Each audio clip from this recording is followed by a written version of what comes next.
자, 유인물을 좀 볼게요. 자, 유인물에 보시면 13번에 감염성 질환의 3대 관리 원칙이 있거든요. 그래서 이제 아까 얘기한 것처럼 병인 관리. 그래서 병인 관리에는 이제 뭐 동물병원소라면 당연히 이제 제거하겠죠. 그리고 인간 병원소 같으면 이제 감염률 감소 치료를 해서 감염률 감소시키는 거죠. 이제 격리해서. 그 다음에 이제 조기 발견이 여기 들어가는 거지. 그치? 그 다음에 이제 숙주의 면역 증강은 이제 숙주에게 면역을 증강시키기 위해서 뭐, 그 면역, 능동 면역, 수동 면역 아실 거고, 여기 답을 좀 달아야 되겠죠? 자, 능동 면역의 1번. 내가 그 병에 걸렸어. 그렇죠? 불연성 감염 또는 이완돼서 면역이 생긴 거. 이게 뭐예요? 자연 능동 면역. 자, 2번입니다. 별별 3개짜리인데, 아, 예방접종하는 거 같죠? 이게 뭐예요? 인공 능동 면역. 이 중에 3번, BCG, MMR, 소아마비. 이게 생균이죠. 물론 소아마비는 사균도 있긴 하지만, 하여튼 그렇습니다. 4번은 간염, 광견병, 장태푸스, AP. 요게 사균이죠. 그 다음에 DT. 요게 이제 톡소이드, 순화된 독입니다. 그 다음에 수동 면역의 6번입니다. 모유, 모체, 태반을 통한 면역, 요게 자연 수동 면역. 7번째 항독서 또는 글로불린 주사를 맞는 거, 면역 혈청 주사 맞는 거, 이게 인공 수동 면역이죠. 그럼 이제 전파 과정의 차단, 이게 이제 손 씻기, 마스크 쓰기, 요거 좀 생각하시면 될 것 같고요. 그 다음에 이제 인공 능동, 인공 수동, 요거 두 개 구분하는 건 아실 거야. 발효 시간, 효과를 볼 수 있는 시간이 긴 게 인공 능동. 결국 뭐 한 1개월 이전에는 맞아야 된다. 이렇게 해서 늦게 효과를 받고 이 효력 시간은 좀 길어, 오래 가요. 그런데 비해서 인공 수동 면역은 발효 시간도 짧고 효력 지속 시간도 짧아요. 한 몇 주 이렇게 간다고 생각하시면 돼. 혈청병 수반이 있는 게 인공 수동이죠. 근데 없는 게 인공 능동. 자, 건강인을 대상으로 하는 게 인공 수동, 인공 능동. 그 다음에 인공 수동이 환자를 대상으로 합니다. 예방 목적이 인공 능동이고 치료 목적이 인공 수동이겠죠. 다 아실 겁니다. 그 다음에 B에 대해서는 위험비 있고, 자, 동그라미 1번. 여기 뭐예요? R2분의 R1. 아까 상대 위험비. 자, 2번은 BC분의 AD. 이게 뭐예요? 교차비. 그래서 제가 그랬을 거예요. 희귀 난치성 질환은 환자 대조군이 좋고 환자 대조군 안에서는 예, 교차비를 구할 수 있다. 그리고 흔한 질환이라면 코호트 연구, 코호트 연구에서는 상대 위험도를 구할 수 있다. 이렇게 표현했었고 3번은 뭐였죠? R1에서 R2를 뺀 거예요.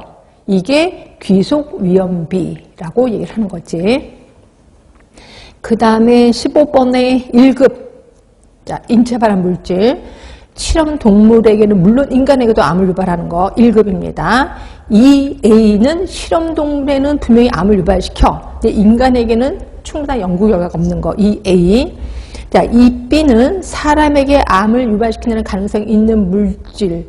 이게 가능성 있는 물질이에요. 그렇죠? 그리고 동물에게도 그게 아주 충분하지는 않지만 하여튼 그래도 있을 거다라고 보는 거야. 이 B 3급은 인체 발암성 증가 부적절하다. 실험동물에서도 부적절하다라고 본 거. 4급은 전혀 암 발암성 물질이 아니다라고 봤죠.